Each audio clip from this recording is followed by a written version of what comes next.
Hi, this is Stacy Hernandez with the Best You College Admissions Consulting, the best college for the best you. And I am with Jenna Greenwood, former financial aid counselor at University of Oregon.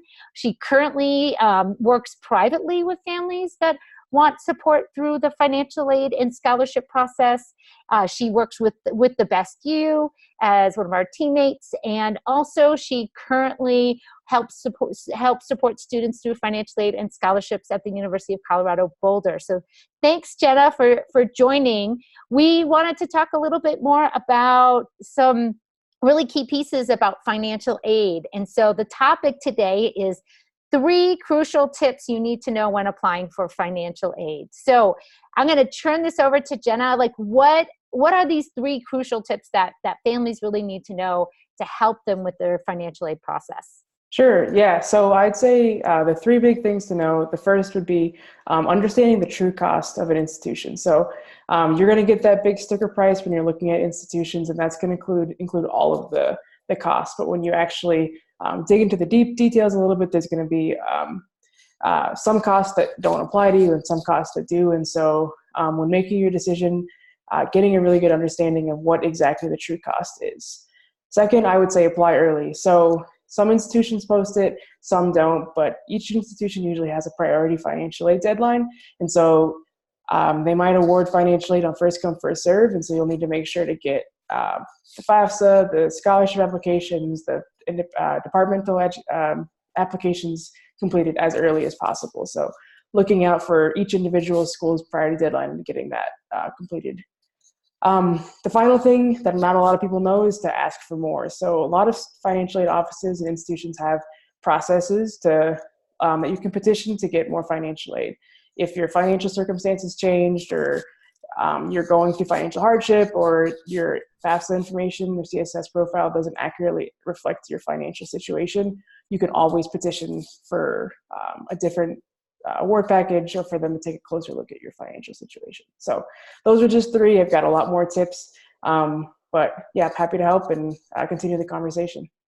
So Jenna is going to be offering down the road scholarship and financial aid classes. She is available for support for individual financial aid and scholarship counseling, or what we like to call college affordability counseling. So she is here for you as your questions come up, and to help really kind of steer you in the right direction to make college more affordable.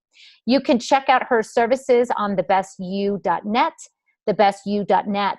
But before we go, real quick, I know there's a couple questions that are going to come up with these tips. So just to spend a few more minutes. So one, when you say ask for more, the number one question I get from families is, when they ask for more, do they show what they're getting from other schools? Like, hey, College A is giving me this much in merit-based money. Should they be listing that? Or College A is giving me this much in financial aid. Should they be asking that in that appeal process? Or stating that, I should say. So I think it could potentially help, but I wouldn't necessarily recommend it. Each institution is going to evaluate students based on what they know that they have, not necessarily with competing with others. Usually they have a pretty thorough process, and so they're going to look at all the information that's out there. I will say that generally financial aid offices are under enrollment management, so that means that they are going against recruitment numbers. So there is a potential chance that if you do include that in the conversation, that it could help, but I wouldn't say that necessarily would make the biggest difference. Okay, cool. That's a really important piece for families to know. And when you say apply early, you're saying check the deadlines of when they can start submitting their financial aid paperwork, their scholarship deadline paperwork, and all of that. But are you saying that families should be planning this out ahead of time, meaning spending, let's say, August and September, or even earlier of the application year, to then plot out all those deadlines so they know that they can get that information done as soon as possible? Yeah, so especially for scholarships, they have various deadlines for outside scholarships, but most schools will have a priority deadline around March 1st. So making sure that, during the summer, you're doing some of those applications because the information is usually the same the year before that. So you're getting everything together, making sure your taxes are completed, and submitting it.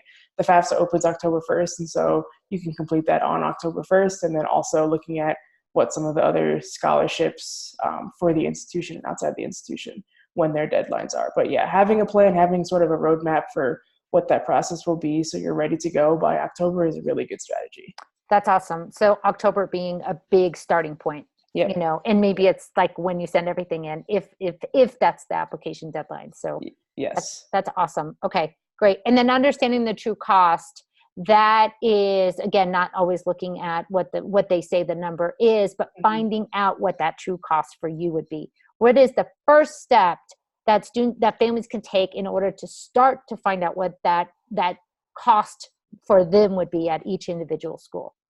So the cost is referred to as the cost of attendance. So each institution, if you look up cost of attendance within the school, it's going to have all the different categories for what the cost is, and they're going to give you that big sticker price that I was talking about earlier. Looking at the fine print and the details specifically around housing, books and supplies, like that might be something that you go through Amazon versus going to the bookstore. That's going to change it. What residence halls you live in, that'll have an impact. How they charge for classes, if it's based on credit or a lump sum. So the first place to start is going to be that school, just looking up cost of attendance, and you can get that first number. And then that part of like being able to make an informed decision after you've gone through the process to look at what this is actually going to look like for my student is going to be the best way to make your decision. Okay. Are you a fan of the net price calculators and starting at that point to get some type of estimate, or is it? Yes and no. I think the net price calculator can be helpful, but I think that so the net price calculator is required for institutions to have from the Department of Education. And so that information is there, but it might not be the most helpful because the data could be a little bit outdated. It might not be customizable for your student situation. And so, yeah, it's definitely a good place to start to get a good idea, but I would also just keep in mind that it might not be the most up-to-date and accurate information. So. Okay. Yeah, that's clear. And I also hear if you're self-employed, then that kind of gives you not a good reading of like what it would cost. There's a lot of factors there with the net price calculator. Yeah. It's another tool, but yes, as understanding the true cost, there's so much to it. Mm-hmm. And so I love the idea. I never even thought about advising families, like, think about even the book costs and because they list all this. So like, think about if it's an Amazon versus not. I mean, that is so true. Even that saves you some money. Yep. So absolutely. Yeah. And then the housing, maybe you move off campus after the first year, maybe you become an RA and you get your costs reduced that way. Like there's so many different ways. So Yep. Yes, absolutely. Wow. These are such awesome tips. And it's really important for families to start thinking about the financial aid piece. And we threw in a lot of information about scholarships too. We'll do more of these, so that way we'll talk specifically about scholarships. Again, Jenna is going to be offering classes down the road that will be targeting specifically scholarships, targeting specifically financial aid. And she also, again, works with families one-on-one to support their college affordability process. So helping them with scholarships, financial aid, and all of those pieces. And so she offers a free introductory call to kind of start determining the family's needs and how she can support and help. So if you want more information on how to start working with Jenna, you feel free to go to thebestyou.net and you'll see all of our services, and you can schedule a meeting right on the website, thebestyou.net, and you can schedule your free introductory meeting with Jenna that way. So thank you so much for your time today. And again, this is Stacy Hernandez from the Best You College Admissions Consulting, the best college for the best you. You can check us out at thebestyou.net. Thank you.